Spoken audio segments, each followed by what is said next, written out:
You are now listening to Empty Out the Clip. This is for grandmas that pass knowledge down through stories and songs. Most are not with us no longer. We pay homage to you. Yeah, yeah, yeah. We pay homage to you. Yeah, yeah. Born and raised in the 2024 in a time way before technology connected us all. I was raised about. Alright, welcome to another episode of the EOTC podcast, Empty Out the Clip. It's your boy Let's holding it down for another one. Joining me today on this beautiful sunny afternoon in the murder capital of NZ, West Auckland, the heart of the murder capital of NZ, Ranui. Got the butcher. What is good, man? Also, why, mate? Yo, yeah, man, we are. Okay. Good to see your face, man. Bora vanaka to all our Fijian brothers and sisters around the world. The Fijian language week, man. Ngaka ai, ngā lo Fijian, man. But vinaka. It's good to see your face. Also, you know the drill, brother. We'll get into some shout-outs. Yo, Seki, my usual shout out to my inga, the Westside Boxing crew, Anytime Fitness, and my LST brothers. Just special shout out to a couple of friends that have come overseas, Courtney and Alba. Shout out to Moso Sapiri and Ashley, who set up for his son's birthday yesterday. So happy birthday to Jericho. Also happy birthday to my niece Tewila, and happy heavenly birthday to my father as well, my dad. So happy birthday to all of you guys. And yeah, man, shout outs. Shout outs to all the people that were there, especially the Moti family. Seki. Man, yo, shout-outs to your happy birthday to your old man. Oh, thanks, Zeus. Yeah, my shout-outs list is semi long. Nah, it's not really that long, but first and foremost, a shout-outs to my cousin Reese Liu, iDroppedOut.co, 201 Broadway, Newmarket. Looked also up if you're looking for stuff for a fit this summer, man, or this time of the year. The bro will get you sorted. To my walking crew, to Alfred, Tinto, and Brandon. Missed you yesterday, Brandon. Hopefully you can, stop with the excuses and just set the alarm and leave the sound on, please. Much love to you, Doko. To my Nef Sameti, Gifu over in Sydney, my darling Oksana's baby. Speedy recovery to you, Baba. Praying for you during this time. And also to Coach Zane and Sana Leo, two of our Custom's Board of Trustee members. Sad places to catch up with people at funerals. Shout outs to Sana Leo and also to Coach Zane. Managed to catch up with the bro. Love your guys' work, man, on behalf of the Brotherhood and also for our kura. And lastly to my groomsmen, to the Type 4. Awesome to catch up this morning at breakfast. But one last one is to my dog also chat that I've just started up. So much love to you guys, man. You just select a few, man, and the chosen few. So I'm hoping to make this run happen, and we'll catch up in God's time, man. Seki. So man, you can catch more of our content on our webpage, www.weswesnet.com. You can also find us on iHeartRadio, Apple, and you can also find us on Spotify, Empty Out the Clip. We got our YouTube channel, producer Cam to load up which Empty Out the Clip, our Wes network actually, and our new film and TV if you want to buzz in onto anything that like 135 channel, and also our late returns. Catch more of our content on there. We got a Facebook page. Send in a request, answer a few questions, and our security will let you in. Seki. Oh man, the man of the hour, Jackie Blue Kaiser, welcome to the show. Sapuso. What's up, brothers? Is that clear? Oh man, well we're here, bro. You might as well start off with your shout outs. Shout out to my cousin, Melbourne Storms Rookie of the Year, NRL Rookie of the Year. Congratulations to you, cuz. Also congratulations on your proposal to your fiance and bride to be. So and congratulations on that one, brother. So I should actually start first and most foremost. All glory and all praise to the Lord Jesus Christ for providing a plate on our table for our kids, for our whānau, for our aingas, and also blessing us with another day, another week's hustle. Thank you, Jesus, and in your name we glorify you. Also, shout out to just to the loved ones, to the ones that we care for, and our our very small circle of friends. Shout out to you guys too. So yeah, look forward to Auckland City, most beautiful city in the world. Let's go. Yo. Man, I know this weekend's been it's been a crazy week, bro. To be honest, like I mentioned a while ago, during for the Matariki, I wanted to have a list. I started an extended list of people that I wanted to catch up with, and just being myself, man. I always extend the olive branch. I'm always reaching out to people, even if it takes 2 or 3 attempts to do it. But man, I'm one of those guys, bro. If their list is going, I gotta take the list off, eh? So yeah, I've had a pretty interesting week with catch ups, but checking it back at you guys, man. How's the week been? So with you, Butch? Yo, nah, man, it's been a hard week at work. Just missing a few of the crew members, holidays and sick leave, so it's been a bit of a struggle. And the guys that are staying on, man, we've been doing hard work, man, just trying to bridge those gaps. But no, it's good. Been training this week as well with the Uso PJ and Alex and Louis, and then Anytime Fitness with my other bro Vaughn. But man, like on Saturday, I took Saturday off. So probably 3-4 weeks ago, I asked for this day off. So it was good. My also Sapiti, we've been boys for ages since high school. So it was his son's birthday. So I made an effort to go, and man, it was pretty cool seeing kids there like that. Kind of brought back memories of when we were kids, you know, just chilling and whatnot. Man, I don't know about this next generation, man. They're just big. Hey, oh, bro, my mate's other son, Leo, he's huge, like nearly as high as me. So I said to him, "Hey, he better not be getting any taller." He goes, "I don't know how to stop." So I had a little giggle with him, and then one of my other usos, Dave, he came up from Hamilton, and his wife's Japanese, and so like it was cool, like seeing the Fijian Japanese kids come up there, and man, the son, he's older. His name's Kai. He's like real friendly, Like it takes a while for him to get used to you. But the daughter, bro, she looks Japanese, but her attitude straight Islander. Gee, she's just evil looking. Everyone just, who the hell are you? Who are you? So it's good to see the next generation there. So nah, it definitely filled my cup this weekend. Just feeling that warmth, especially because like my mind was in and out thinking about my old man. So now it's good to catch up with the boys and see all the young ones. The other sis from Australia, she came with her daughter. It was cool, good catching up with them as well. So that was an awesome weekend, eh? So yeah, how about you, Kaiser? Yeah, yeah, just good weekend. Can't complain. Yeah, just trying to tie down a lot of things outside of work and outside of family things. So yeah, but yeah, it's moving out well. It's been a rough year, but it's been a good year. You know, like I said, without struggle, there's no process. So yeah, or progress. Yeah. So other than that, yeah. Yeah, what else have been up to? Just trying to get back into health and fitness. Just trying to get back more so into getting the heart pumping and getting that cardio in there.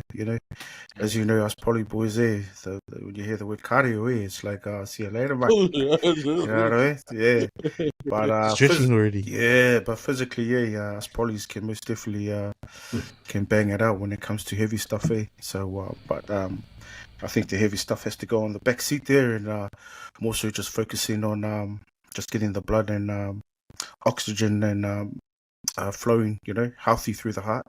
The only way you can do that is a lot of cardiovascular training. So, yeah, walking's probably the best one. It's free, and the best gym you can have is the one that's outside in your environment. So, yeah, and yeah, so praise God, man. Trying to focus and get back into health and good nutrition. So yeah, that's me. Nice, so Love it, bros. Nah, amen to the Amen. walking, eh? I think people they realize the gift of mobility, but even just the gift of waking up, man. Yeah, this week we buried also Arnold. Man, massive shout out, brothers. They haven't seen for more than 16 years plus. Had a beautiful farewell. Shout outs to my also Brasco as well. Yeah, I hate that we meet up at funerals, man. But I managed to go chill with Breast, had a few drinks with him. Yeah, I think it's just the sheer shock of guys that haven't made it past the age of 42, man, that we've recently lost. It's been a tough one. I know Nonu's 1 year's coming up soon. Even that's been weighing on the mind quite a bit. Um, but now I'm just grateful that, making time with Usos, just to sort of catch up and get a feel. I know my walking Saturday clubs is starting to gain a lot of traction because people are seeing our posts. People are inquiring where we meeting up this week. Yeah, this week we just did the pools. They took about 60 laps of the pools roughly. Try to get it all done in under an hour. Did the spa pool. I did the steam room because man, I was doing a lot of walking at work as well. Done it out here. Yeah, bro, the knees, man, suffering it. But I mean, I'm still watching the algorithm on Instagram. There's a whole lot of once you watch one or two videos or reels on how to strengthen your knees, man, and then the algorithm goes off for you. It's everything that's coming up in the search bar. But just a weekend of catch ups really. Managed to catch up with also Zane Parkinson, man, he's doing big things, man, and the bro's it's got a massive heart for the community, and it's providing pathways for guys who were sort of like fringe players into like Ishibo and into the Harold Matthews Cup and stuff like that. But he's like the only Westie Academy guy that I've known. He's grown from the ground up. I know he's got souls running his 15s Academy, and it's a good connection, man, because obviously it's local business as well, local gyms, providing, just free trainings for to keep kids out of trouble, man, if it's not like a fight club or we start boxing or anything like that. But yeah, just the fact that they can just go down to the local footy park and just chuck the ball around, just to be seen and just to be involved. So I love the bro's heart, man. I know he's working on trying to make things happen down at Custom Boys High School, being part of the board. I know because the board will be looking for a new principal in the next few weeks. But now, yeah, also catching up with Leo as well, Constable Leo Kaihao. I think he's got the highest rank as a Pacifica inside the New Zealand Police Force. So it's cool to see one of our bros, born and raised out west, local, and has a good heart for the community. And then catching up with our brother Daryl as well. Me, Daryl, and Zane Tindall haven't been together since high school, so this is our fourth form class. This is going back some time, man. But it's just funny, like the banter never stops, bro, especially when you come pre-cast, the mocks of death. And yeah, some people got some pretty wicked memories, bro, to remember stuff from like 24 years ago. That's the thing that cracks me up. And then my last shift this morning, managed to go smash the pools up before catching up with Miki, Elliot, and Anuru. But I just love catching up for something light to eat, because I know that the mindset's pretty much switched on to what we're trying to do, trying to get healthier, trying to be alive. And it's just cool that everyone can sort of relate to it, man. I think the way our community is trying to grow is trying to combine all these other little communities to make one big community. But just as long as you got people to keep you accountable, you know what I mean? Yeah. Well, especially with the overeating, bro. I crack up when I text the boys, all right, boys, have a good week. Don't overeat it. Someone's about to go have their second plate and they see the message. Nah. What a killer, bro. It's kill my buzz. That's been my week, boys. Seki. We'll get into our should we get into our weekend wrap of sport 10 for 10? man, how good was last week? Warriors, New South Wales team, grand final winners. NRLW Broncos women's team, grand final winners. NRL Broncos team, grand final winners. Brisbane Lions, AFL, grand final winners. Maroon State of Origin, series winners. 2025 has been a year for Queensland. But I'm happy, man. A lot of my friends asked me, how come you didn't post too much about the Broncos winning? For me, it was a year of redemption, 2015, Ben Hunt. 2023, we just couldn't keep the Panthers out. I thought, this is redemption, and like, there was nothing for me to gloat about. I was just happy that the boys got it done. Shout out to the Melbourne Storm. What a team. What a team. Like, from Coates to Warbrick, So Hughes, his try was amazing. Like, shout out to the Storm, awesome team, and I got no doubt that they'll be up there again. They're a solid squad. To the Penrith Panthers, man.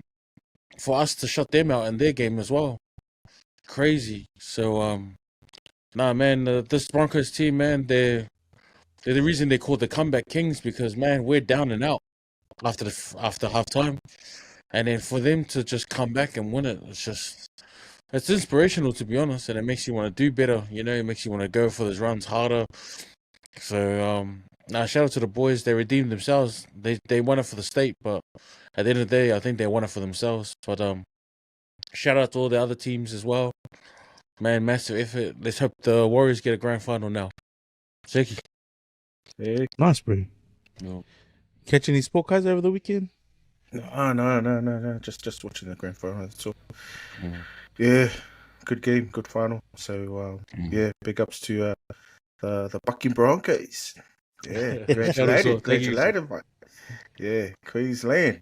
Yeah, no, just probably just caught a little bit of a glimpse on Joe Parker's fight with I forgot his name, but yeah, he's looking pretty sharp. Yeah, big shout outs to Parker's team, man, for he's looking good, man. He's looking nice and trim. He's looking like a real heavyweight, Oh, Usually, in the start of his pro career, he was a smaller heavyweight, but he's put on the size now. So hopefully that size and but it's good size. It's not it's not all mass. You know what I mean?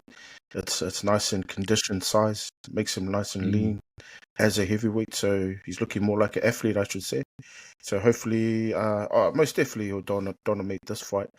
I shouldn't really say that, because every fight's you can't underestimate, but it's a heavyweight division. So yeah, good luck to Joe Parker. Hopefully he does well. But yeah, pretty sad. I would expect them to have a title shot, before the year is out. But it's a political thing, especially when it comes to promoters. They're all about the dollar sign, and if they do have their title fight, I think they look at it as not a very promotional fight. I think. And on their mind, but on paper, he's Joe Parker's the man. He's up next. Give credit where credit's due, man. So is that up against Usyk? no, well, later on, because Usyk's injury at the moment. He's taking a bit of time off for his family as well. No, I forgot the guy's name. He fought Huni. The guy beat Huni. Yeah. So. He's actually a small dude compared to Parker, but he's actually probably inches taller than Parker. But it should be a good fight because that guy is not shy to let go of the right hand, which is usually always good for a heavyweight. So yeah, look forward to that fight. Most definitely need one for Parker before the year is out. Yeah, well, he reckons he might take up another fight after this one before the end of the year. I think I saw it December. Yeah, but good on him for trying to just stay busy, I guess. Stay active. I think like you mentioned that Parker's put on the mess. I think even during that time too, because he's never really been knocked out. Really, yeah, he's been dropped, but he's never been actually to the point where he can't continue the fight. Even just getting dropped and then getting back up is a whole different world. So that's what I mean. Like he's grown since when he started, right? Like because when he was early, he had the ill discipline of not sort of like holding off. Like he was always trying to finish the fight to the point he got gassed. Then he was just trying to move around the ring, and you could see him not being able to. But it's like he was on the back foot trying to counter punch. But no, these days he's obviously got his shit together, where he knows when to go and when to sort of back off and when to sort of pull the trigger and end the fight. But no, just with that bit of that in his artillery has sort of like made him fucking front runner for why he should be the world champion. I think Usyk needs to come up with some better excuses, and he's deserving of it. The sanctions. I think IBF should strip him of that title because that was the last one that he won back. Even the WBC needs to be put up because Joe is number one, or he will be top 3 at least 3 of the sanctions. Even though he can't put the money up, they need to already put out an interim title up for Joe to fight for. So that's the only fair thing to do. even if he can't make the bankroll, I mean, to most promoters, it's what makes money, not what makes sense, which is how we see it, you know. Here's the thing though. Here's a note to take in though to your viewers and the fight fans in general. I mean, promoters speak more of Opataya and the Usyk fight. You know what I mean? They speak a lot more of that than Parker. You know what I mean? So there you go. That's just a factual note to take. That it is about fan favorites and making money, yeah, for the promoting terms anyway. So, like I said, there's a lot of celebrities in the fight in the fight industry that took up Opataya to come up to heavyweight, and who is the better option to actually take on Usyk, which I think is yeah, it's all good, but bro, you know, come on, give Parker a shot, you know, give Parker a shot first, and then start talking those facts later. Yeah, true that. It'll be interesting times for the boxing world. I think, I don't know. I think after seeing what Bud done to Canelo, that might be a bigger reason why the Usyk and Pitaya fight would happen. Because I remember Pitaya, when he said if he did win the IBF and when he held the ring, that he wanted to take on Usyk if he was still keen to fight, like, you know, if he hadn't felt like he was past his use by. But I think just going off all the guys, like, he's too, oh man, because they literally got the same stance, man, you know? So it makes a better fight on paper for most people, you know, because they just want to see two undefeated guys go at it. But yeah, who knows, bro? You never know. Hopefully Joe gets through this and someone does come to the party and just create an interim title for Joe to fight for, and then he can fight off whoever holds the world title, which should be Usyk being stripped of them at least, or just vacating the belts. But yeah, it's gonna make boxing stalemate, just like how Vitaly did it, like just sat on those belts for ages, not really giving people the opportunity to fight for the belts, just having a bump fight here and there, and then That's sort of right. killing the division, you know. The Klitschko brothers, they the Klitschko's, they made it quiet for ages. Yeah. So unless someone wants to fight Andy Ruiz, mate, that's the ladies' barber's pick for you, bro. If anyone's gonna be wild card, bro, give it to Andy, bro. He'll fucking line them up and knock them all over, man. I'd want to see a Ruiz Parker too, bro. That's the fight I want to see. Wow, yo. Yeah. Yo. But that's the thing, bro. Like, you know, Joe's obviously chasing legacy. He wants a belt, man. He doesn't want one of these, because he's earned it. Like, he beat the Bronze Bomber for it, man. So it's like, mate, I've put you in your place now. Joshua didn't want a piece of Wilder, so it was like, fuck. Well, to be fair, any of the 6 guys, they were sort of fighting each other for the heavyweight. Well, Joe seems to be the only one standing, you know. And Usyk just sort of just shot his way to the top. Yeah. You're getting me emotional, guys. You're getting me emotional, man. I don't want to. A Parker and Ruiz fight, I wouldn't want to see, because Ruiz has gone down the track, man, and not only that, he's lost respect for most of fight fan communities, especially with his camp when he was heavyweight world title, and his camp was just all about the pizza. You know what I mean? So crazy. One fight I would like to see is Parker and Joshua, though. You know, they should bring that up, and then, man, that'll be a rematch. Yeah, because I don't know if you guys saw when he did have that title shot against Joshua the first time, what a bad strategy, from Kevin Barry in the corner, trying to play it safe. They should have used the strong points, you know, and then try to like how Joe just goes heavy on the front foot, and then just bangs away, man. You know, he would have had him. Because, of course, Andy Ruiz did that, and look what happened. Far out, bro. Crazy. So I would love to see that rematch. Anthony Joshua. And not only that, Parker's got a massive fan base now, in the UK now. So, yeah, man. Crazy. Well, you heard it here first, man. You know, we have been manifesting quite a bit of things and the news that's happening around the world, man. Just like our latest local news, our local news about our judge, and obviously other people are using us as a news source to sort of share that news. So thanks for that. No worries, you're welcome. But second, boys, we'll get into our first topic, bro. I don't know if you caught the snippet of Christopher Luxon sharing his opinion about 18 to 19-year-olds being able to live off their parents and not the welfare checks of hard working Kiwis, bro. I don't know, bro.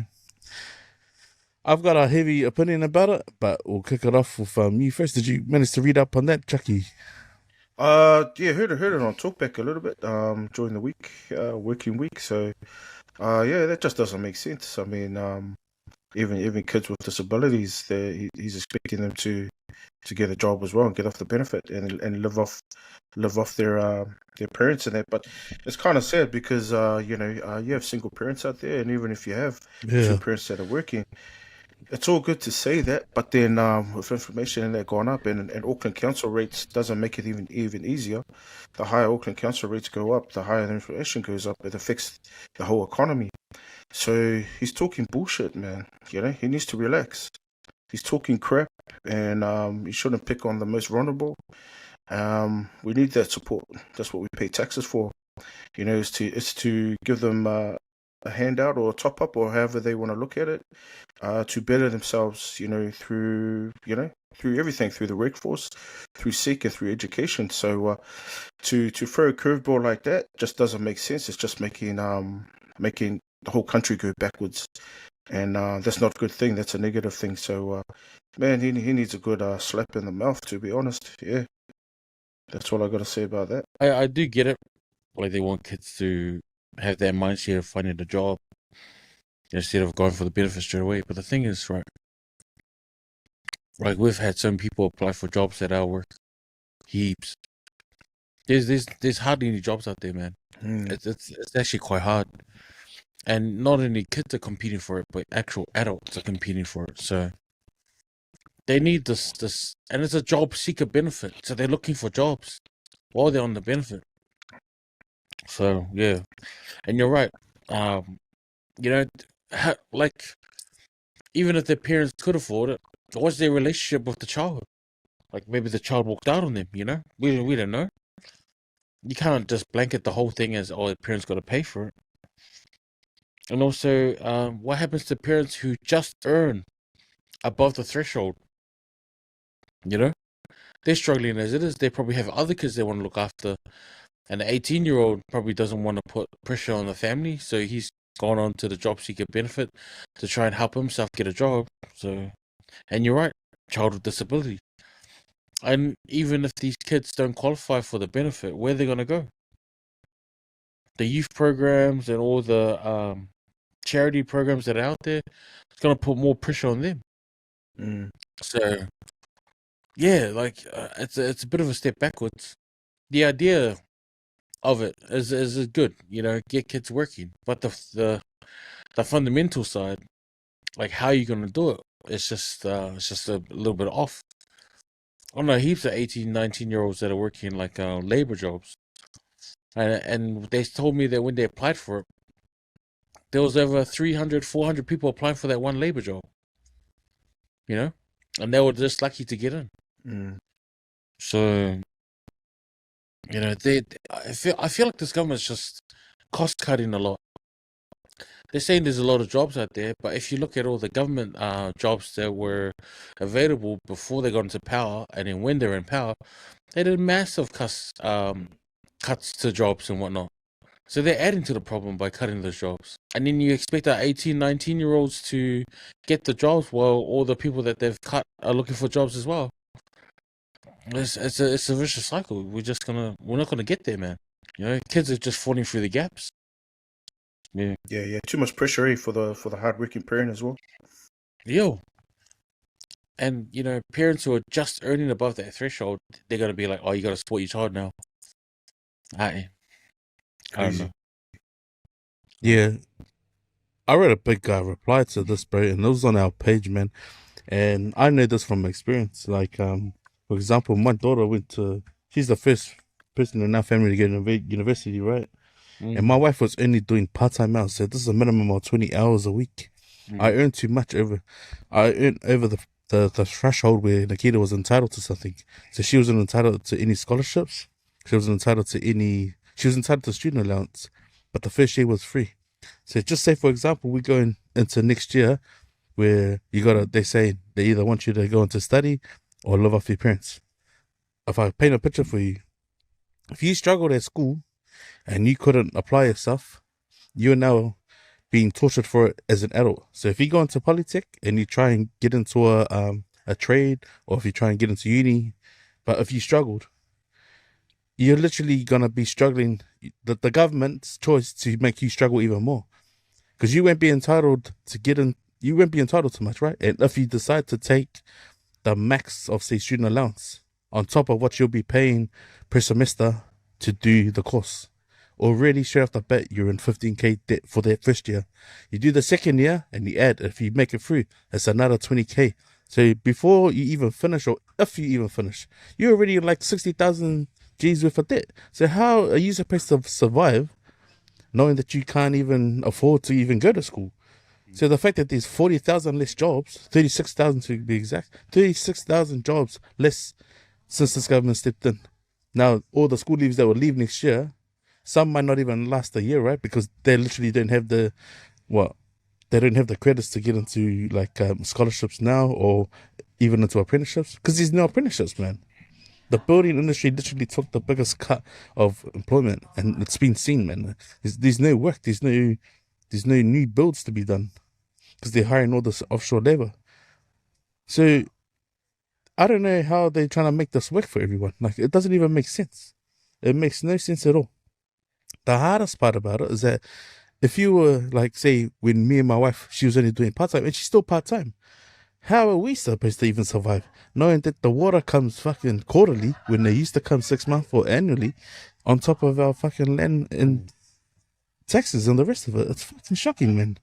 But this guy has literally no idea how hard it is to survive, you know? Like, the working class has got it hard, man. But I mean, these people worse off than me. Like, when I wasn't working, I chose not to go and touch the benefit, because I knew there'd be other people who would need it more than us. And that was just to step out on faith, man. Like, hey, if we're struggling, we're behind on our bills, we'll get by. But man, if that's how I was feeling during that time, what about these other people, man? The other families that are struggling? Like, this government has no idea, man. Like, they literally don't give a fuck, man. Like, someone commented about us putting our lapisi in the bins. We got a rubbish bin we didn't even ask for. You'll be still pay rates for it. Like, what the fuck, man? It's only just been of late that we now get free rubbish, but it comes out of it gets chucked on our rates anyways. We used to have to buy rubbish bags. It's like, man, bro, I don't know, bro. I don't know how we move forward from this piece of information that's coming next year. Like, I have an autistic son. What the fuck? You expect him to go get a job competing next to someone in a butchery or somewhere in, like, you know, where you're gonna have to actually know what you're doing? Like, this guy doesn't give a fuck, man. And like, bro, I've been paying taxes ever since I stepped foot into this country to work. I haven't even used any of that.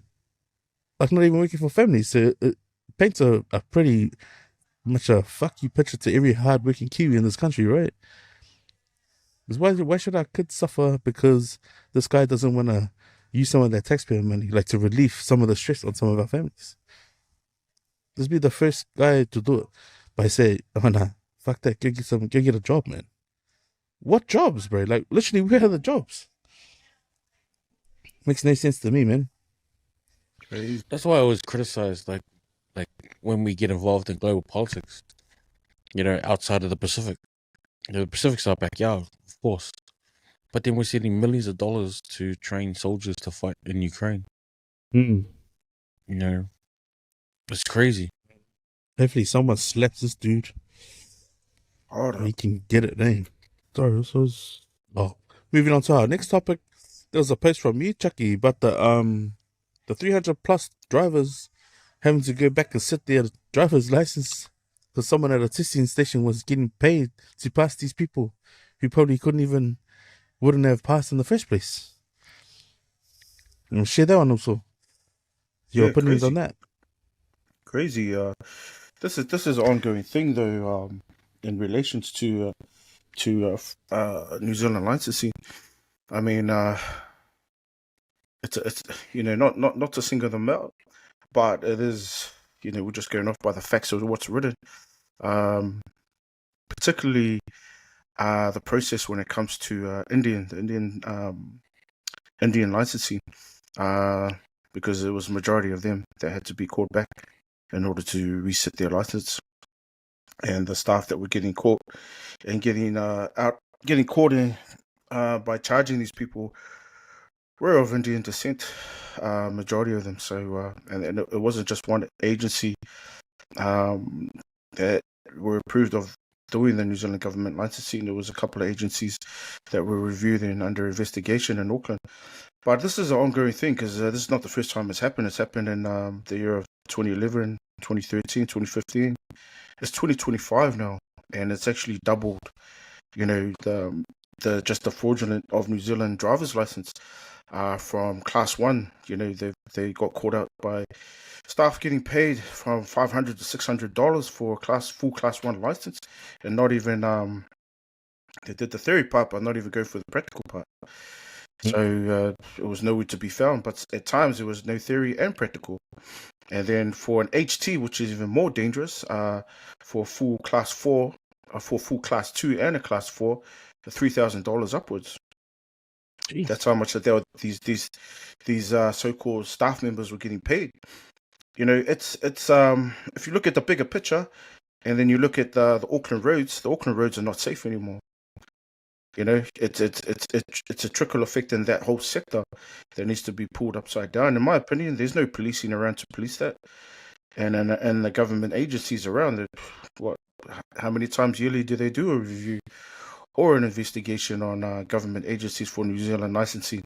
If they can get away with that since 2011 onwards, and do fraudulent license and pay staff of their own community, you know, from $500 to $600 to $3,000 for class 1 to class 4 licensing, that's effed up, you know. And it's, if you look out on the roads today, nobody's giving way. You can clearly see that you know, I'm not just talking about that particular group, but just everybody in general, not even using the give way rules, not even indicating. It's crazy. Last minute cutoffs on trucks, even trucks. Last minute cutoffs, not even checking their mirrors, and even if they are checking their mirrors, they're either on their phone or they don't give a damn. They use the weight of a truck or a bus, you know. And that's the sector too. With fake licenses, it trickles down from being a bus driver, a taxi driver, an Uber driver. So it's not just your local citizens that are getting licenses, you know. And it's dangerous for all road users out here in Auckland, well, the whole country really, because it's the whole sector that's affected. And then, like I said, the investigation reviews since 2011, yeah, the numbers are just climbing and climbing every day with fraudulent New Zealand licenses.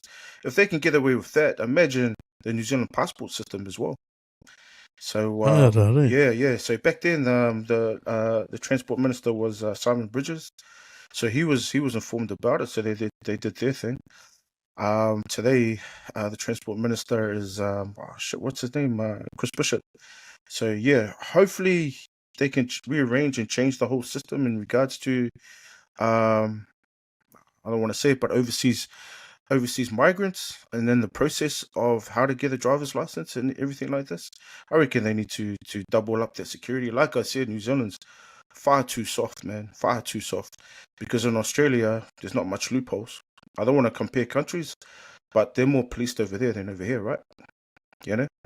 So yeah, man, don't just slap them and just get them back that 350 just for that one agency that were caught out, and then sack the staffing and all that. Man, use the whole act, use the whole New Zealand Act of Law fraudulent, you know, underneath the land of the law of New Zealand, man. Slap them back. Use the whole full force of it, man. Because otherwise, if you don't, it's just going to carry on and on and on. And it's more dangerous for us as road users out there too. So yeah, well, we're not perfect driving, but at the end of the day, if you're not licensed to drive, then how much knowledge do you have, you know, to actually be out there driving, you know, especially with your kids or even other people who are driving, elderly as well. It's crazy, man, and it's dangerous. Yeah. Sure, awesome. Yeah, 100%. You're right, Oos. Like, I had a look before, like, fatal crashes in New Zealand, we're one of the highest in the developed world per capita. Yeah. That's crazy. And yeah, if any of these dudes that were paying for their license and they injured or killed someone, that's a criminal offense. Yeah, you're right. Further, because yeah, you do see it like lately, like how driving is actually getting worse on the roads. And yeah, there's going to be safety concerns with certified drivers up there. And I didn't realize it was for trucks and buses and whatnot. Like, oh man, I thought it was just normal car use. Yeah. But nah, man, that's crazy. I remember there was an incident in Canada. I think it was Canada or the USA, where this truck driver did a massive U-turn on a motorway, Mm. and a family of I don't know if they were a family, but 3 passengers in one vehicle slammed into the side of the truck and died. All 3 of them. And yeah. And this guy, like his fellow people, raised money for his court case instead of raising money for the people that died. So, I got a brother-in-law who's of Indian descent, and man, it breaks my heart when he's paying so much money to get certified properly, to get everything done properly here, and then you get some people that try and cut the system. And they think like our people too. I remember when some of the islanders, especially in the Tongan community, were paying for getting their certifications done for visas, and this lady took their money and scanned them and didn't even give them the passports or anything like that. So we need to like lock this down, man, because gone are the days where you can just pay for licenses and stuff. Like, we have to get certified now. Otherwise, we're just no better than the other people. So, man, just safety concerns, like around licensing. It's important. Like, you have to realize that when you're driving, it's a hunk of metal, man. It's a hunk of metal going at speed, and speed times velocity. It's not going to end well. So we have to be certified. We have to know what we're doing when we're in these vehicles, because at the end of the day, it's just pure metal mass moving at speed. So you got passengers, you got pedestrians. We all got to be aware of each other, man. Sick. Crazy. Nah, bro, to talk about that conversation, bro. Absolutely, man. I think it's one thing to get your license when you get citizen. The other thing is to retain and put all the knowledge that you know about the safety in the road code into practice, right? Like, even like up here, man, just coming out of my street, the free left turn right and giving way to your right. So if you're opposite, the amount of cars that I see if I'm turning right out of my street that are just sitting there, but they got the right of way. It blows my mind, bro. It's like this rule has been changed for more than 10 years. People still waiting. Even when people do their courtesy thing, like let a car out, right? And there's no way that the car turning right into a street can see the inner lane. Like, when people do that shit, I'm like, what are you doing, man? That's just asking for the car to be blindsided from a car, like how you'd say it is that truck doing a U-turn. You can't see what's coming from the inside lane if I'm holding your vision from the inside lane, right? So you can't see. So people still try and turn, man. It's like, fuck. It's dangerous, bro. Te Road is probably with the worst streets to do it, man. People turning in from the coming from the motorway into Wendy's, and people just stop. It's like, what are you stopping for in the inside lane? No, like, they can't see what's on the outside of us. It's like, bro, unless you're a police officer and you can stop the traffic from coming through, bro. But man, the amount of accidents that can almost happen, I'm like, fuck's sakes, bro. Yeah, but you're right, Jackie, man. It's alarming for a lot of us on the road, people who do know the road code, to worry about all of these shenanigans, bro. It's like, far out. It's probably going to be when it's too late, that you'd be like, oh, I didn't see you. But it's like, bro, do you even know the road code, bro? Like, Yeah. Guess that's going to be the first thing you do when you freaking jump out of your cars. License, bro. Show me your license. And do you know the road code, man? Because, bro, stuff these people with insurances, you try and paint a picture and then you get some bullshit out of a road code that's outdated, saying that the insurance saying that you're wrong. Because, fuck, man. Going off all of that data, it's like, fuck, that's shocking. Yeah, that's crazy. Yeah, we went into an incident out in Wirra. My boss's car got sideswiped by a truck and trailer that came down the cul-de-sac. A truck and trailer coming down the cul-de-sac, bro. And then the cars that were parked up around the cul-de-sac, and then he tried to fit that trailer around it. It's clearly it was a class 6 licensing that he should have had on. Anyway, when we pulled him up, because he got stuck, so he sideswiped 3 vehicles. One of them was my boss's truck. So we ran out of the office, and then yeah, obviously it was an Indian guy. We hit him up, and then he was blasé about it. And then we asked him, "What are you doing driving a truck and trailer down here? It clearly doesn't fit." And he goes, "Oh, he's training." And he said, training for what? And he said he's training for his truck license. And then I asked him for his truck license because my boss looked at me. I looked at him. We were shocked. I said, "What do you mean you're training for a truck license? Does your trainer, your conductor in the truck with you in the cab?" He said, "No, he's up the road." You know. And then we said, "Oh, can I have a look at your license?" He gave me his license. Surprisingly, I'm not a cop, but he gave me his license. And then we looked at it, and I showed my boss. I said, "Hey, this is a blue license, which is the same color as a learner's license, right?" And then I pulled out my license because I got all my classes. And then I showed my boss my HT. My boss pulled out his one. I said, "Bro, did we miss something?" And then my boss actually said, "No, bro, it's fucking fraudulent. It's a bullshit license." And then we said, "You sure?" And then the guy looked at us from the cab. He wouldn't come out. He said, "Oh, look at the back." And it's got all his classes on there.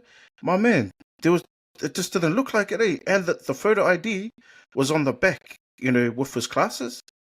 What Instead the of the shit? front. Yeah. And we looked at the front, Yeah. and then the front it said, "Oh, trainee." But it looked like a real New Zealand license, but different color. But the specs on it were backwards. You get what I mean? Yeah. And then it had trainee in the front, and then it had the full specs of actual, you know, like you see on your normal license. See?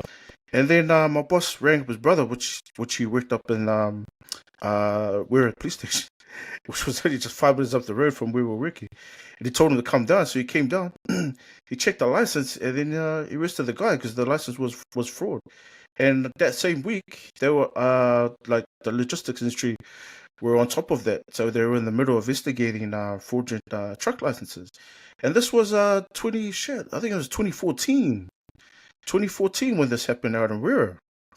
And then we're still, like, that's the experience that I had with my boss. And we're still looking at each other. Every time we see each other, we're watching sports, and we say, "Bro, did you see that on the licensing today?" He said, "Yeah, bro." He said, "Remember?" I said, "Yeah, bro, fucking crazy."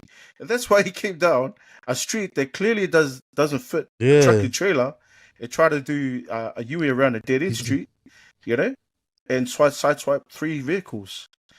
So this shit is still going on, and they're paying for it. And the Indian guy, we asked him, "Oh, how long have you been in the country?" Which is my boss's brother. I asked him, who's a copper. He says he's only been in the country 3 months. 3 months. And the guy that's supposed to be trained on the truck, it's his truck, and he's up the road waiting for him to come back. So he's freely driving around a truck and trailer as if he's driving around, you know, trying to learn to get his restricted. Dangerous. That's all I'm saying. Dangerous. Yeah. Thank you, boys. Comments corner. What do you got for us, City? Oh man, I cracked up at shout out to Oliveira. Comment about our food review. That was crack up. Westside Okalangi, in terms of what you rather, he'd rather be a bench player. And then we had some comments we need to address. 15. Brother, I don't know if you watched the whole thing, but we're only joking about the La BC thing. Like, we're all about keeping this country clean and green, but we use it as an analogy, so like you need to watch the full video. And that's a pin I did not bloody ask for, man. No. Shit. Exactly. Yeah, so thanks for JF685 for pointing that out. And then Roger Kopi, 1069. Solly, this guy brought in the coon, the dumb island falls. Like, wow. Hey. Please. 2025 and that guy's talking about like, oh, Solly. Brother. I would like to see you do a haka or Indian dance or some sort of golf. Bro, he says that sort of rubbish, man. What was that reaction from, though? I think he wants for the navies. He's like we need to get our own navies. Bro, we never even asked you guys to come out, G. But yeah, please watch the full video because, like, all respect to our forces. It's not about our military. It's not about our navy. It's not about our air force. It's the fact that we left a boat that's seeping diesel in the foreign waters. So these guys need to just watch the full video. That's all. Yeah. Was that based on the Navy vessel that got stuck in Safata? Yeah. Crazy. Who's the guy that comments on that? Roger Kopi or whatever. Oh, shout out to Roger Kopi, my man. Make sure you got your licenses, bro. And stop driving those trucks, mate. Trucking down the dead end streets. Coon, coconuts. Yeah, man, you know. Yo. I love it. I am a coon. And then he was calling me coons, boss. Son of a coons. My What the man, shit? shout out to you, Wow. man. Thanks for the 2025 came compliment. out of nowhere, G. But yeah, and then would you rather conversation. So Westside Okalangi, and I think some of you guys just wanted to be in the bench player. So I'm gonna ask you two now to get your final answer. Would you rather be a bench player, right, and your team won 4 grand finals in a row, or would you rather be the outstanding player that took the team from the bottom, like the Titans or whatever, or you took the Warriors to their first grand final, and you won it, but you never win it again. But Hey, your Chucky. name is etched. Yes, Let's go. Chucky. Yeah, I think I'll repeat my question from last week. Is that I'm happy to be the bench player, man, and enjoy the ride, the celebrations, and behind the scenes, and just hype up the boys and on the front line. You know what I mean? If you need me, I'll be there. If you don't need me, then it's all good, man. I'm there in support. 100%.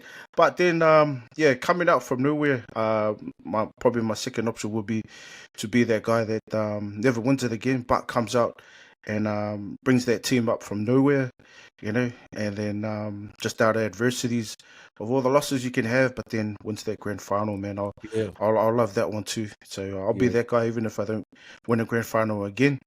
But it's just the journey and the challenge that excites me. You know what I mean? So yeah. Yo, I like that, Oos. I like that. Thank you Man, very I'm the much. same.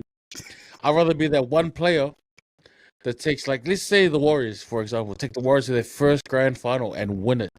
Yeah. I don't care if we don't win it after that. Like, man, like, you've done it for all of New Zealand, all the ex-Kiwis that are all over the world, that's crazy for a New Zealand team to win the comp. So, yeah. How about you? Because of my competitive nature, when you say, like, I'm gonna say the Cinderella story, right? The doctor, the Super Samoan. This is not a service, right? We're not talking about service to our families and stuff, behind the scenes stuff, right? We're not talking about that. We're talking about greatness and legacy, right? Yeah, bro. I'm with the starting from nothing and finishing at the top, man. Because literally, if you got nothing, and the way your scene is etched into history, right? No one remembers the bench guys. No. You can't even name the bench guys from when the Penrith team won their first run of the dynasty. But you would remember, like, Payne Haas. You would remember Goots and that. You would remember them, why? Because they play out of their skin. Yeah. It's like guys that turn like a game or like a team from upside down, like, and then got them belly up right to the top and finished the legacy on that run. Would be like how Mark won the Grand Prix, man. People wrote him off, but that was the adversity that he needed to sort of prove everyone wrong. That would be like this team, man. When there's no hope, these guys are eats. Yeah. Then they start winning. Everyone wants to jump on the gravy train when they're winning, And then when you make that Cinderella story come true, damn, that's enough to be spoken about. Look like Willie Mason. Their run to the finals, and when they won it, is still spoken about now, man. And that's from years ago, like from years and years ago. Like the generation that's sort of born in 2003 still talk about it. Like, and like even before that would have been like Sterlo and that, like the last lot of Parramatta teams to win it back to back 3 times. Not to be sad, but that's not really spoken about. It's only when people commemorate it's been 10 years since the 73, but they didn't really celebrate it. But they remember, like, bro, like when like a young Sonny Bull, Rasatasi, and Steve Price was on the bench, bro. They remember that. Even the Bunnies one, like Isaac Luke didn't play in their final. They still talk about that, like, the Bentil and all of those guys. Like, it's still spoken about. So like if history to go off, man, you'd be that team that win it once and never win it again, because it'd still be spoken about, like in drunk pub. Because, bro, you'd go, bro, if you had to pick a team, like out of the Bulldogs or the South Sydney, which team would you have wanted it to be? That would be the conversation. And that's a conversation I know would hold forever, like it would hold its own in the pub, Yeah, man. Like Andrew Fafita. Oh, yeah. No one talks about that guy. But you go into the Shire, you go deep into Cronulla Sharks territory. So like that guy's name is up there because he scored the winning try that got them their first ever grand final. Mm. You know, no one even like everyone puts his name above Paul Gallen. Yeah. And Paul Gallen was part of that team, and yeah, he's got all these jobs, all these work, but nah, everyone's like, nah, Fafita won us that grand final with that try. Yeah. Yeah. Hard. That's a solid question, bro. Yo. Yeah, don't want to get emotional about it, but that's how what I'd be. Love it, Nice, love it, nice, love the nice. passion, yo. Sicky. So that's us for Comments Corner. Sick. Nice, man. Well, man, I was supposed to have some Pacific Youth Cup results from the under-17s. They happened just on this weekend. Shout out to my nephew Elias, who came up from Poiroa, and the 6 other boys that came up. But no, there wasn't a lot. I did have a result from the New Zealand netball secondary schools. Shout outs to Manaba Grammar, who beat Howard in their final. That was like the beginning of the school holidays. Yeah, their result was 34-32. Man, yeah, Max holding their own with that one. That's a pretty good result for Auckland netball. Just a late shout outs to Ken Laban, man, who won. He's now what's it called? He won the Hutt City Council elections. Yo. So good on him, man. He obviously won quite a bit. It's good to see people of Pacifica descent working their way up into the local boards and electric. Sorry guys, I had one more result and I can't seem to find it. Oh, I just want to show some love for Mele Hufanga. She obviously had a post up. Yeah, she's obviously.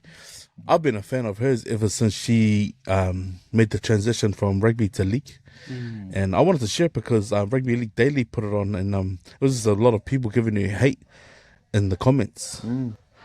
I just wanted to share a little backstory about Mele because she played Ponsonby Rugby League with Kira and under my awesome Dion Briggs.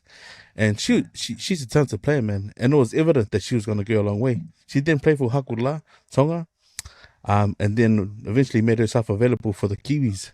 Now, at the last Rugby League World Cup, she was just a French player, but she played maybe 10 minutes. They started every game since then. She's been overlooked for the Warriors for the first 2 seasons of the Women's Rugby League, and then she's ended up in Brisbane. She's only just been signed back to the Warriors, but, man... Shout outs to Mele and her heart. She's a community advocate for fitness and for people getting active. And she's always put that out, man. And if you know Mele's heart, man, and what she is for her community and like, you know, just in rugby league in general, because she's a dual code, like rep player. She played Auckland and she's played rugby league and she's played at the highest level. But yeah, for the amount of disrespect that she's been getting online, man. Come on, man. It's 2025, man. Like, don't start doing that sort of rubbish, man. She didn't deserve that. And if you know Mele's heart, man, she's gold, bro. Yeah. She's gold. Like she's and to be honest, like I would hate to try and tackle that if that's moving at full speed, man, because she's a gun player, bro. She's got a crazy left step on her. Like even though she runs right, but she steps left and it's real quick. It's real quick and it fools the defenders quite quickly. But I will say this: I'm part of a Facebook group called the Mighty Brisbane Broncos, and everyone was saying that if any disrespect comment is done on our page, they're gonna be kicked out straight away when they posted a picture. And like these are white guys. These are fucking white guys from the middle of Brisbane showing so much love for this, Kiwi girl for Mele. And yet we're like, I noticed in some of the comments, it was Islanders, bro. Yeah. Oh, it was rough, man. Like, bro, you got these like these redneck Aussie dudes in the middle of Brisbane showing so much love for Mele for winning a grand final for Brisbane, and yet our own people do like these little, I don't know, I don't get it, man. But man, Mele, honestly, if you ran it straight to me, I would say my last prayers because I don't know if I got. Bro, I don't know if I could take her down. Like she's got, even when she does get held, her legs are pumping. She's actually like Payne Haas. Yeah, she's the way she awesome, runs, bro. man. She's got good speed. Oh, crazy talent. But mad love and support to her, bro. Like I'm actually happy that she's got a contract to play here, just to be closer to home, you know. Because then she's like a mini of the other New Zealand players that go over just to play seasonal and then head back home. But nah, just so just for her to have a Warriors contract here, man, just be closer to home. A lot of her family can actually see her back in action, man. So shout out to the Auckland Rugby League and to the Warriors and also to Possibly Rugby League for bringing another sister back home and just cover so we can see it in the flesh. So now, yeah, congratulations to her on her new contract. That's our local sport on news. As a Broncos fan, I'm sad. But she's won a World Cup and in NRL solid. There's not many of those people walking around in these days. Hard. Sad to see her go, man. We love her at Broncos. Yeah, and that's probably the worst hate is the ones that you get from your own people, from your own communities, eh? That's sad, man. 100%. Too much of that goes around, man. Stop the jealousness. Well, Seki boys, what have you guys been watching? Start with you, Chucky. What's been on your search bar? Yeah. A series, true story of the story of a serial killer in America, Wisconsin. He's from Wisconsin. True story of a serial killer, Ed Gein, who's played by shucks, who's that actor? That one, that Jack Teller that plays in Sons of Anarchy. Oh, Sons of Anarchy. Yeah. What's his name? I'll try to find it for you. Got his name, yeah. But this is probably one of his best roles that he's gonna be playing. So the series is about a serial killer, Ed Gein. Charlie Hunnam. Yeah, Charlie. Yeah, Charlie who? Is it Hunnam? Yeah, Charlie Hunnam.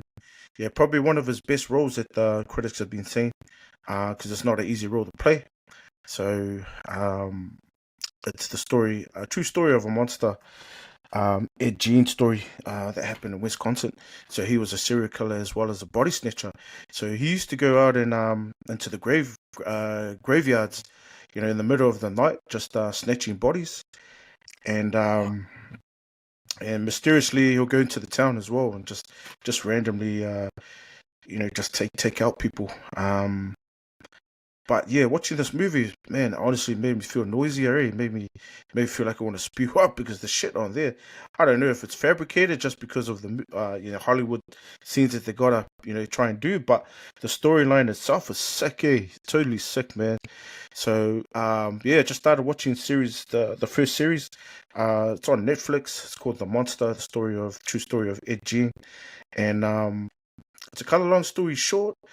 This guy was born in 1920, and I think he died at the age of 84, 87.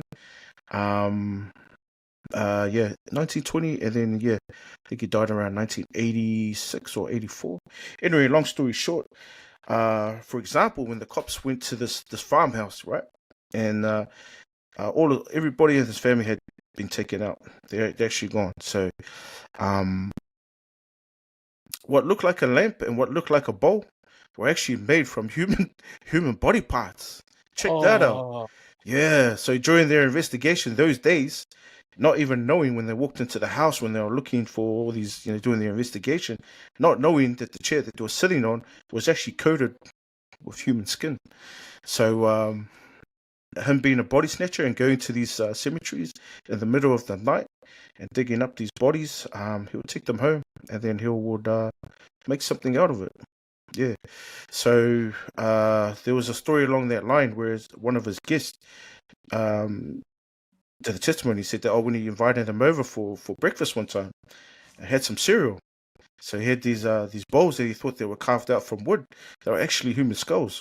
So check that movie out, man. It's some freaky shit that they play these days, man. But whether it's fabricated or not, man, Hollywood, man, you sick freak. So yeah, check that movie out. That's probably all I've been watching at the moment, man. Because I'm gonna watch the second series tonight, man, and get that feel on, man. Yeah. Sick.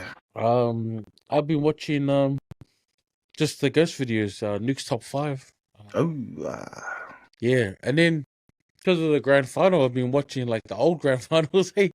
Just been popping up. So I've been watching some old ones from not too long ago, like 2016, 2017. Just Mm. just watching those moments, eh? But yeah, that's all I've been watching. Some YouTube documentaries, but a lot of them were just like garbage. Yeah. But yeah, Seki. Nice was. Sorry, man. Been watching Tulsa King, bro, and it's a good watch. Oh, So anyone who wants to know about my what I've been watching, man, look up Tulsa King. You can also find it on the 135 channel on our film and review film and TV channel, Wiz Network channel. That's good, bro. Like that's good, man. Even if you just started watching it from season 3, episode 1, you're hooked, bro. You're hooked. The buy-in into the film is into the recording is awesome. You didn't even know the backstory. You don't need to know the backstory. It's just straight off the bat. It's entertaining. But then I obviously did a pod with the producer Cams on the 135 channel 135, and we spoke about Shoulder Street. Like my wife, she just be filling me in here and there about what's been happening on Shoulder Street. Shout out to also Calvin. I know we was always talking about Shoulder Street. But solid, man. That's some good stuff, man. I don't know if have you guys seen Yellowstone? A little bit. Yeah. season 3. So if you see any of the Yellowstone episodes, like moments where there's a bit of sombering music and they play that violin sound, it sort of makes you feel like, shit, what's happening here? They've been doing that on Shoulder Street, bro. And it's one of those moments where you don't know what's happening. But solid, it's been good, man. The storyline's been good, eh? If I can summarize it, it's literally the CEO who owns, he sort of just got appointed, but the major shareholder of the hospital, the man had an affair with her, but she's already got a husband that runs the pediatrics ward in the hospital. So she's had a heart transplant and her heart's failing, but she had an affair with the CEO, and now it's like, okay, so she's obviously been with the CEO. Her and her husband are sort of on and off, but sort of not making things right. Then she has her heart episodes where she's like, oh shit, she needs a heart transplant. Now the husband, he's obviously felt like, oh man, I owe you to spend my last moments with her. So he's gone back to his Mrs. Esther. Now Esther and Marty, man, they try to patch things up because she's Marty, man. She could die. Now because Marty's got he's put his ego aside, he's gone back to tell the CEO, find her a heart. I know you can pull strings, man. But he says, man, you're asking me to break the law. Cut a long story short, man. She's done all the surgeons, because they literally got all the house surgeons around her, and she's like, man, just sort your father's differences out. Because Marty and his best friend, he hooked up with his best friend's wife. This is how dramatized this shit is. But then they obviously make things right. But he's like pleading to the CEO, man, I know you got resources, man. Just get my wife a heart. Because the CEO said to him, you know what? Just piss off and go be with your wife. Go be with the lady that I love. And walks away. And while she's on the operating table, he's like, what the fuck do you want? And he's like, I'm here to see as a CEO. He goes, no, you're not. I'm her husband. You don't need to be in here while she's having her heart operation or something. I'm like, what the hell? All they can do is just sort of like extend the walls, like clear the walls out of her heart artery and that, and just buy her time. Right towards the last bit of the episode, man, they said that they found the heart, but it's compatible, but she's not priority on the list because she's gone, man. And that's the petty job right there. She's gone, but we're not sure whose baby it is. Silly.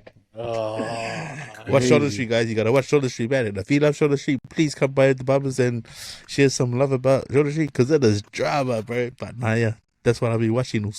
But it's pretty good, man. It's pretty good. Crazy. Well, they got me, man. They got me. Yeah, bro. And that's only, mind you, that's like, because it's only down to 3 days a week. I started watching it from September, I think 28th, right up till now. But yeah, that's about 2.5 hours worth. But man, it's good, man. Nail biting stuff here. Now, second, man, we'll do some quick opinions. Give you a minute each. And yeah, man, try and digest this bit of information. But this is pretty straightforward. These first two, $6 million. Is it enough for the compensation to the ship wrecked in Samoa? We'll start with you, Eddie. Nah, I'm gonna keep mine short and simple, man. Take the money back and take the boat back. Nice. For you, Chucky, $6 million New Zealand, is it enough? It would equivalent to $10 million tala. 10 million tala. Yeah, no, I mean, $10 million tala, most definitely not enough. It's New Zealand's shitted on our country enough, you know what I mean? So, man, fix up your problems, New Zealand. Don't just come in somebody's backyard and start shitting on it, man. Have respect for those Polynesians who have come and migrated to New Zealand for a better future and made up the numbers to help develop New Zealand as well. How about that? So, for the New Zealand government to transfer that, for New Zealand government, to transfer that over to Samoa, that would be distributed and compensated, as they say.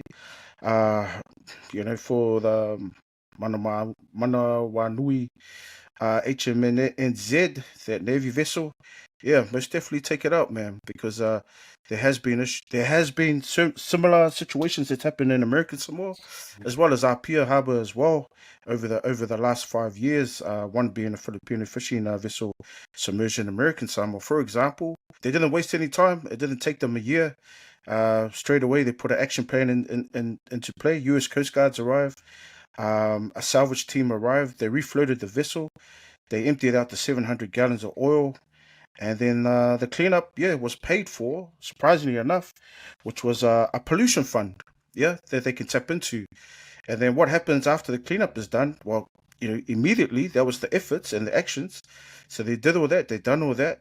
And then responsible people of the vessel, whether it's a company, individual contractor owner, or even just the Navy themselves, they get the bill. So in my opinion, man, that's what should happen here. Send the bill, get the cleanup team under the pollution fund, get it sorted, and then send the New Zealand Navy the bill. That's my opinion. Beautiful, bro. Nah, bang on, man. At no point should the villagers be worried about going forward and this money drying up. It should never be the case, man. Had that boat not been sunken and then started to spill oil into the harbour, the marina and the life source of all the food that's there wouldn't die. So there's no amount of money that can fix that shit. Yeah, but like Eddie said, man, uplift the boat and then start putting man, it should be 10 mil, it should be 6 million tala for every quarterly. That's my opinion. Because, man, there's no way that these people can even get a bit of that money, man. Like, really?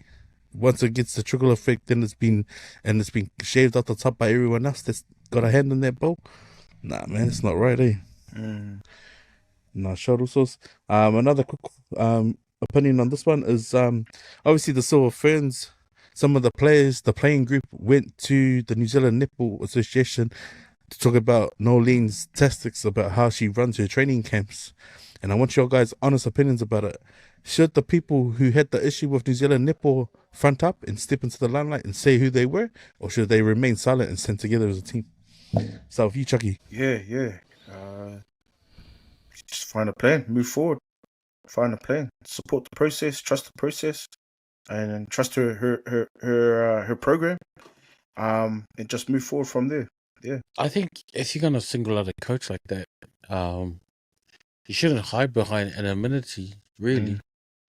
I feel like if you're gonna call her out, call her out. If you have an issue, then you put your name to it. Going to the board and whatnot seems like a cowardly way to do it. Just takes me back to Roger Copey and his racist run to us. I accept all opinions, but if you're gonna be racist, if you're gonna call me out by name, put your name next to it, stamp it. But yeah, Seki. 100% I agree with you. Front up, man. If you got the issue with her, do it and make it public too. That way, I mean, if you're obviously got an issue with the coach, I mean, they do it on the NRL all the time. When guys leave, there's obviously been an issue. It comes out, everyone knows about it, but not be an issue where it's like they're gonna hide behind the New Zealand be nipple. transparent. Yeah, be transparent, man. It's like, fuck, stand up. Like, even if it was like something small, but at least stand up and face the media about it, man. Because, man, it's not fair to just put the limelight on the coach for her tactics when New Zealand rugby or New Zealand netball were the ones who went to go try and get her to come, you know what I mean? And to just out her out the way they did before it's series is probably like the ugliest way to go about it, eh? Nah, Seki brothers. I got one more here, and this is one that was posted in August, and I apologize for the late share on this one. But it's a bit of audio, and it's oh no, you gotta have to listen to this really carefully because I thought it was like it's worth the share. But yeah, I'll play it. It's just audio. As a family, bit of a family gathering with my in-laws. For many of you guys who don't know, my wife is a beautiful Palangi woman. I am the only, how do I put this? I don't know how to say this. I'm the darkie of the family. We went to a place to have like a family day, family fun day. My father-in-law paid for the entire family to do this thing. We had to all go up one by one, get the equipment so we can engage in the activity. My wife went to the toilet and I said, I'll get yours as well. And I went up to the reception area and I said to the lady, oh, can I have two, please? One for myself and one for my wife. And she looked up and was about to give me the equipment and she held back and she says, oh, are you with this family? I was like, yes, I'm with this family. And she was like, I was like, yes, I'm with the family. And she was like, oh, okay. Gave me the gear, and I was a bit annoyed by it. Anyway, didn't think anything of it. We go home, getting ready for the All Blacks game, barbecue's on, ready to go. My sister-in-law comes up to me. She had tears in her eyes. She came up to me and said, I just wanted to let you know, Butty, you are part of this family. You're appreciated, and we love you. With tears in her eyes, she said, I heard what that lady said to you, assuming that you weren't part of our family. We're like, why would she think that you're not part of our family? And she said, I've never experienced that before. I've heard of that, those things happening, but I've never experienced it like that before. She was quite taken back from it. She didn't really know how to respond to it. And I just said to her, thank you for making me feel loved and making me feel seen. You know, the main thing that I said to her was, welcome to the conversation. All we can really have is conversations about it and raise awareness about it, and hopefully people come to their own terms around their own biases, prejudice, or whatever you want to call it. Right? You can call it racism, you can call it subconscious bias, racial profiling, you can call it whatever you want. And you know what I call it? Frustrating is what I call it. Opinions. I get that every day, brother. Oh, man. Yeah, pretty sad. I think gone are the days of being judged, you know, especially within the family. But if it's still there, then I guess put them straight. You have a voice to put them straight. You know, let them know that it's not okay. You know, let them know who you are. Let them know that you are part of the family. Sometimes you just got to speak up, you know, because other people are so ignorant that they could say such a thing. You know what I mean? Yo. And feel free to actually say it to somebody's face. But yeah, I'd say give it back. Give it back. Let them know that who you are and you are part of the family. If they don't know, now they know. But if you go away silent, it's gonna hurt you even more, you know, and it's gonna trickle through within time. The only way you can stop the trickleness or stop that sort of ripple is actually just stand your ground, stand your stance, and let them know, you know, in a good manner, not in an aggressive way, you know, because if it's happened more than once and then they don't recognize you as a family, then I would say let them know, man. Just be verbal about it, but be positive about it too, in a good manner, and then whatever they throw at you, throw back at them, man. Just make sure you don't walk away with the ball in your court, my man. Nice, Oops. Yeah, I think the thing I take away from this is not from what the shop owner said, but from what the family said. You are part of this family. That's more powerful than what any person can say about you. And that goes to show how much they value him, and goes to show how much that family knows. Like, even though they never experienced that, when they did, you know, they put their whole heart and money into saying, look, you are part of this family. And that speaks volumes. That person can say whatever you want. I don't give two shits about what that person said, but what the family said, nah, man. That's the kind of words that make you feel bulletproof. You know what I mean? But sick. Oh, now yeah, like you, Chuck, man. I've experienced it.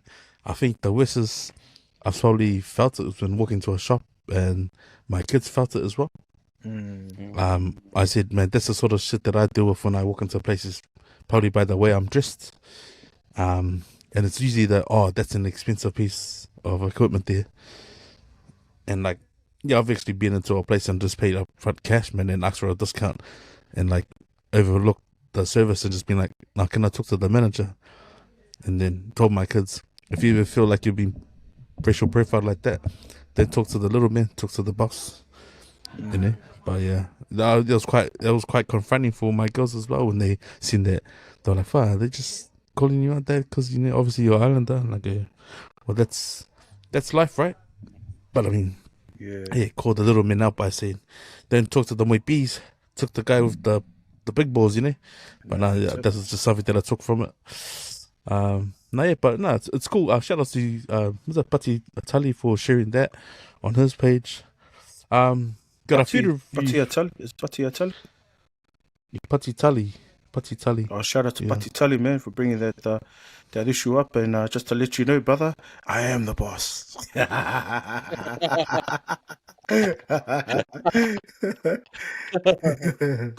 You got a feed review for us, Eddie. Yeah, after the birthday, we had some friends from Hamilton, so we thought we'll and Australia, so we thought we'll just go to a local cafe and just chill with them for a bit. So we went to this place in Botany called Blend. It's like a Korean place, and I had the I had a slow brisket beef stew, like not a stew, but like it was on sweet potato and a poached egg on top. Man, it was so good. I wish it did have a broth. That was my only critique for it. I wish it was a broth. But nah, the brisket was so like moist and whatnot. And yeah, I'll give it a 4 out of 5, man. And you know the Korean guy, I said to the Korean guy, "Hey, bro, can I get 2 of these?" He's like, "2? Yep, sweet." And I said, "Are they nice?" And he's like, he looks at me, he looks around, he goes, "It's on, it's on." You know, this guy's full Korean, and he's going to me, "It's on, it's on." It's like, "Oh yeah, well, sweet, I trust you, bro." So yeah, and after I had it, the bro came up to me, he goes, "Oh, so what you think?" Hey, there's a Korean guy coming to Islander. He's like, "What you think?" And I was like, straight up, Uso, it was gangster. It was nice, man. And he's like, yeah, G. I was like, nah, you guys, you're the best. And he's like, you're the best too. Like, oh, bro, bro, he's like an islander trapped in a Korean, G. Like, bro, like he was the man, bro. Like, shout out to Blend and Botany, man. Zeki. Nice, Us. Nice, bro. We'll do our memory lane before we play our Fia Poko of the week. But give you a couple of minutes each. Can you remember something from that this generation would never know about from back in the day? And this is something small that you used to do as a kid. And I want to share mine first, man. Because when I was a kid, and this sounds sick, man, we used to always have a lot of spider webs around our the outside of our house and the windowsills. So one of my cousins taught us to catch flies or like grab these little ladybugs and chuck them inside the web just to bait the spider to come out and eat it. So I don't know where he got this from, man, but it must have been from like Discovery Channel back in the days before Discovery Channel was out. But we used to do that as kids, man. And I was telling my kids because we saw the spider web outside, and I was like, it just came to me like, my kids will have no idea what that is. And then I'll be like, this is how you make your own fun as a kid back in the day. Okay, grab like a piece of like grass and like just shake the web and wait for the spider to come out. Man. But yeah, checking it back at you guys, man. Did you ever do stuff like that as kids, or something that you think that this generation would have no idea about that you did back in the day? Start with you guys, though. Yeah, that's a hard one, eh? Yeah, I don't know. Where can I start? Jackie Cars? No. So, yeah, hot wiring, screwdriver, everything.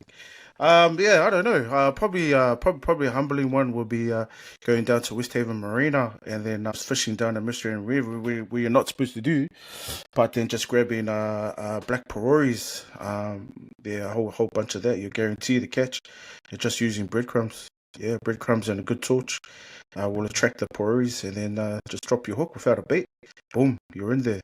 So yeah, probably something like that. Yeah, that they would never probably experience, and probably the only ones that probably experience that are the ones that are really into fishing, mostly outside of Auckland. Because if you're in the big smoke, I mean, not much tricks you can do when you're in the smoke.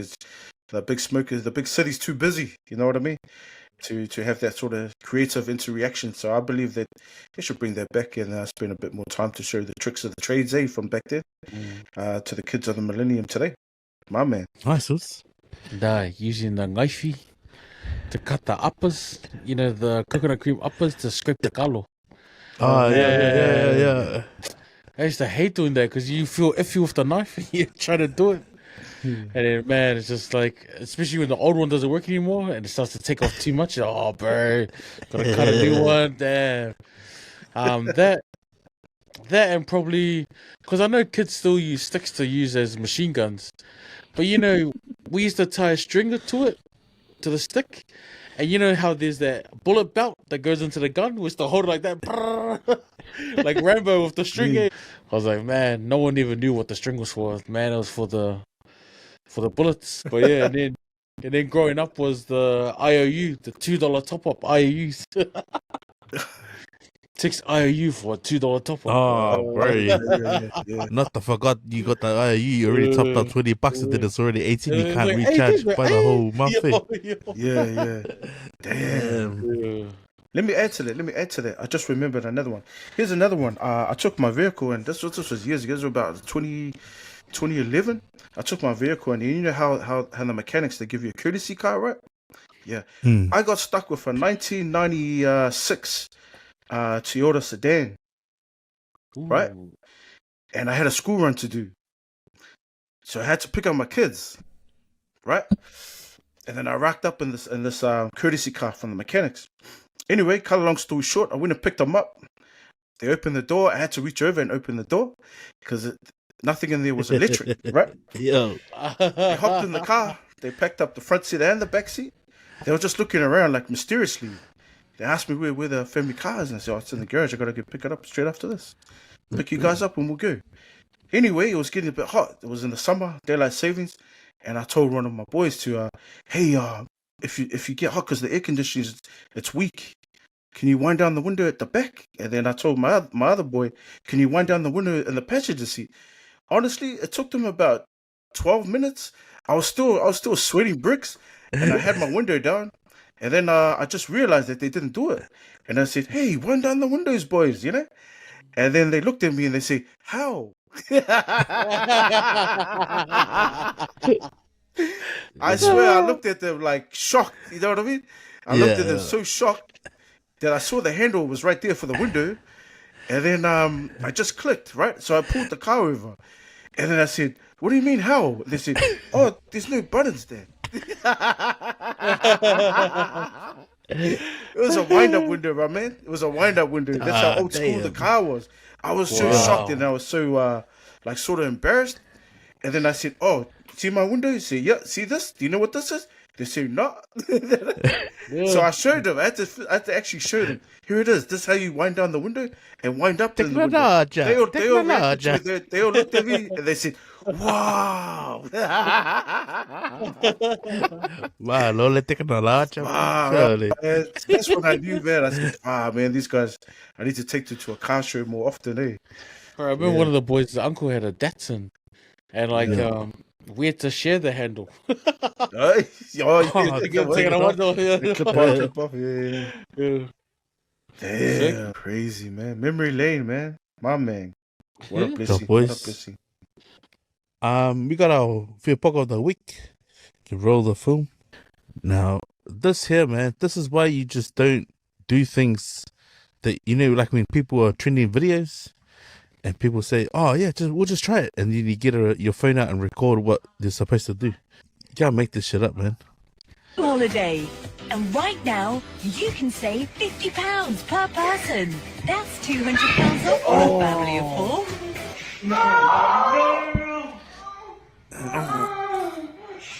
Yeah, ngalik.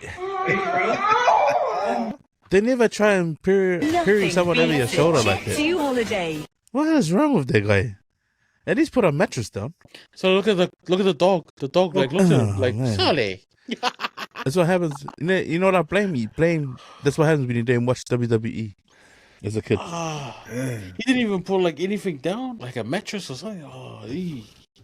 Our next one here is it's called Karma. Is That You? Because I don't know, it's someone who's left a whole lot of boxes on their porch, and you know when the Karen lives next door and they come over and try and just mind your own, man. Mind your own. You've got to be kidding me. 6 hours these boxes have sat here. This is not a storage unit. It's a community. Do you even read the guidelines? This is a traffic fee. All right, ma'am. So you should be good to go. We took care of your skin tears, and I gave you an ice pack for your knee to kind of help with the swelling. So I don't think you need to go to the hospital. I think this is a good time to learn that you might want to mind the business that pays you. And don't watch your neighbor's house for 6 hours. That's just weird. Unit. It's a community. He said that perfectly, Do you even man. read the Just guidelines? mind your This own is a business, traffic man. fee. This next one here Alright, is one that Chucky posted, and this cracked me up, bro. And I think there's one of every person in everyone's family who does this. You know, when they eat out of the ulo, Oh, so it's not even time to eat, man. And then someone goes, you know, this Fia Poko, oh, what's to eat? Why can't you just take someone's word by just when they say, oh, it's only chicken or it's chop suey, but not over the ulo trying to eat out of the ulo, bro. Like, who does that, bro? That's definitely one of those Fia Poko of the week, eh? What are you doing? What? At my mom and daddy's house? At my mom and daddy's house? You couldn't wait? Mom. Corey's in the pot. No, I'm not. No, you in trouble. You finna get a whooping. You finna get a whooping. Uh-huh. Mom, can I have some? Me cannot. That's disgusting, bro.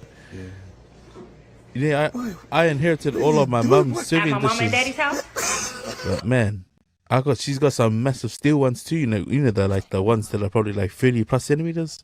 If I catch anyone doing that out of my pot, bro, I'm gonna grab them and sussle them with the steel spoon, eh? Don't do that shit, man. Contaminated. And this last Even one, blessed.